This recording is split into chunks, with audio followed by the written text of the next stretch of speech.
Ya, assalamualaikum warahmatullahi wabarakatuh. Selamat sore buat teman-teman semuanya, khususnya yang sudah ada di YouTube Solusi Hutang MB. Banyak pinjol yang sudah tidak layak, teman-teman semuanya. Sudah tidak baik gitu loh. Mungkin seketika di awal mungkin semuanya ini kesalahan Anda. Anda terlalu gampang untuk tergiur dengan sesuatu kemudahan. Dengan semua iklan yang Anda temukan, sehingga Anda menggantungkan semua harapan Anda beranggapan ini semua menjadi bermanfaat bagi diri Anda. Tapi seiring waktu berjalan, Anda baru sadar gitu loh. Ternyata Anda hanya menjadi mesin penghasil uang oleh pinjaman online. Apa yang terjadi hari ini? Banyak orang yang sudah tidak mampu, banyak orang yang sudah tidak sanggup. Per hari ini saja saya menemukan banyak teman-teman yang menyatakan tidak mampu dan tidak sanggup membayar di pinjaman online. Ya, sesingkat pengetahuan saya, hal ini ya mungkin tidak membayar hutang itu tidak wajar juga teman-teman. Tapi karena didasari atas ketidakmampuan dan ketidaksanggupan, hal-hal yang seperti ini ya walaupun ini tidak wajar ya menjadi wajar-wajar saja gitu loh, mengingat besarnya bunga yang diterapkan. Ya, tingginya pemotongan biaya layanan di awal, ganasnya Persi penagihan. Yang saya temukan teman-teman selama 7 tahun saya mengedukasi, hanya ada 2 hal orang berhenti bayar-bayar pinjol ya, untuk membayar pinjol. Yang pertama memang benar-benar keadaan. Dia sudah menoleh kanan kiri muka belakang, atas bawah semua sudah mereka perjuangkan. Bahkan tidak ada tersisa harta pun sama sekali. Yang tersisa hanya napas yang masih keluar masuk sampai detik ini. Itu yang cuman tersisa, benar-benar karena keadaan.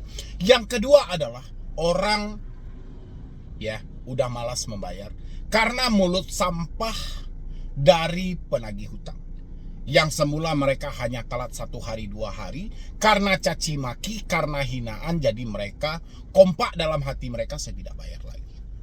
Ya, 2 hal ini saya temukan selalu teman-teman. Walaupun ada satu hal lagi sebenarnya, memang sengaja meminjam untuk tidak mau bayar, tapi saya kesampingkan hal itu karena menurut saya itu bukan rombongan mereka yang menjadi korban pinjol, tapi mereka adalah rombongan perampok online atau komplotan perampok online dengan mengaku-ngaku sebagai korban dari pinjaman online.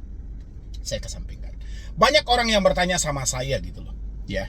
Dia menyampaikan sama saya dia mengalami telat bayar, tidak mampu bayar di pinjol. Yang dia sampaikan pinjolnya itu aja teman-teman. Kalau nggak ada pundi pasti kredit pintar.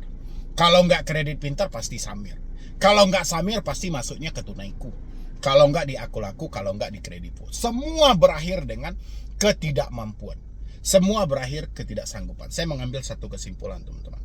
Pinjol adalah solusi alternatif untuk memiskinkan dan mempersingkat umur. Kenapa seperti itu? Rata-rata orang yang sudah meminjam pinjol berakhir dengan kemiskinan dengan ketidakmampuan mereka. Rata-rata orang yang meminjam pinjol ya banyak yang sakit, stroke, serangan jantung dan segala macam. Banyak hal lagi gitu loh yang ditimbulkan dampak negatif dari pinjaman online ini gitu loh. Ya walaupun tipu muslihat mereka itu sangat luar biasa, tapi teman-teman juga kadang gila juga teman-teman. Udah tahu duit nggak ada, udah tahu pekerjaan sudah nggak ada, Anda sudah resign, Anda sudah tidak mampu bayar. Kenapa sih hal-hal yang tidak penting itu Anda pikirkan gitu loh? Salah satunya memikirkan galbay di sini aman nggak sih?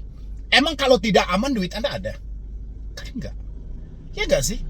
Ya dengan Anda bertanya seperti itu, ini jadi keliru teman-teman. Jadi seakan-akan kita keluar dari jalur ini, keluar dari kenyataan ketidakmampuan tadi. Ya, harusnya persetan aja, mau aman tidak aman. Hari ini kita masalahnya duit kita nggak ada loh. Ingat dulu Anda meminjam karena uang Anda tidak ada. Ingat juga sekarang Anda tidak mampu bayar karena uang Anda juga tidak ada.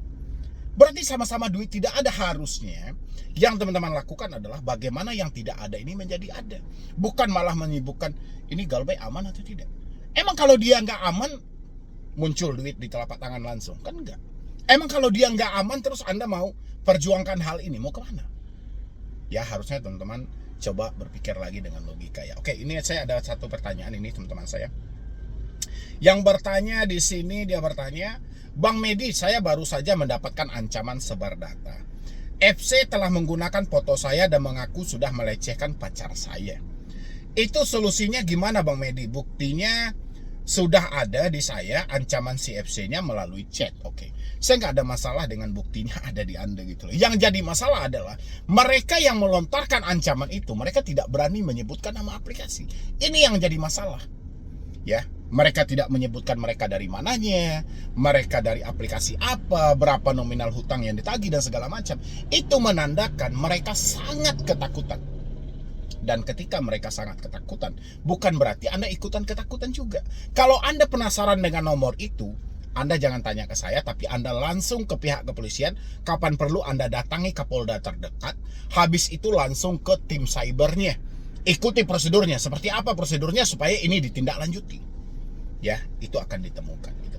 Karena kelicikan pinjol-pinjol sekarang, dia menagih dengan cara-cara kasar, dengan cara-cara ancaman, tapi mereka nggak gentleman. Mereka tidak berani menyebutkan mereka dari mananya. Ya, seakan-akan ini sudah menjadi sandiwara, teman-teman. Ya, berbarengan dengan pengeluaran POJK nomor 22 tahun 2023.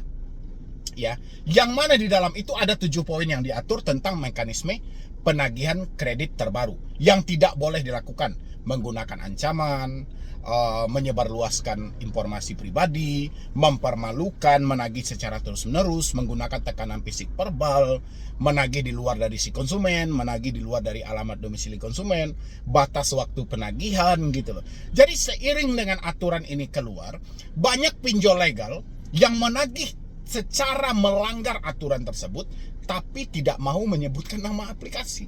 Jadi ini lucunya gitu loh. Makanya teman-teman kalau mendapatkan chat-chat seperti itu, rasanya Anda sangat penasaran ini dilakukan oleh pinjol mana, walaupun Anda sudah menduga ada di salah satu pinjol legal, tapi hal yang harus Anda lakukan adalah pancing mereka untuk menyebutkan nama aplikasinya. Bisa Anda sampaikan, saya mau bayar nih, walaupun seketika itu duit Anda tidak ada. Tapi bagaimana PR-nya? Dia menyebutkan nama aplikasi. Kalau dia berganti nomor, abaikan nomor yang mereka ganti, fokus ke nomor yang melakukan pengancaman.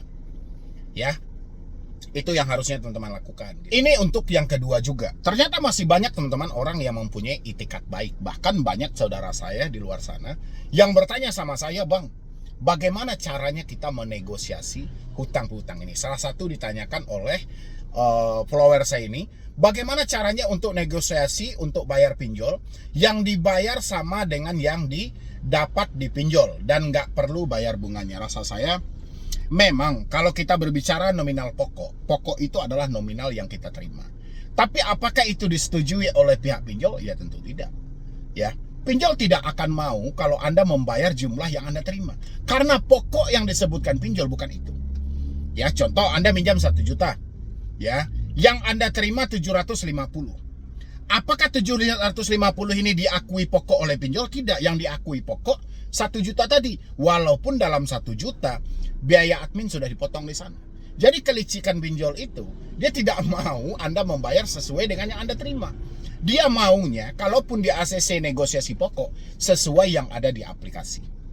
Ya, tapi nggak apa-apa juga kalau Anda pengen mencoba untuk negosiasi, nggak ada masalah karena kita tahu selama ini satu-satunya solusi yang diberikan oleh OJK adalah negosiasi secara internal, minta restrukturisasi atau restruct ya yang disampaikan oleh OJK, minta keringanan dan segala macam. Ya kita coba aja.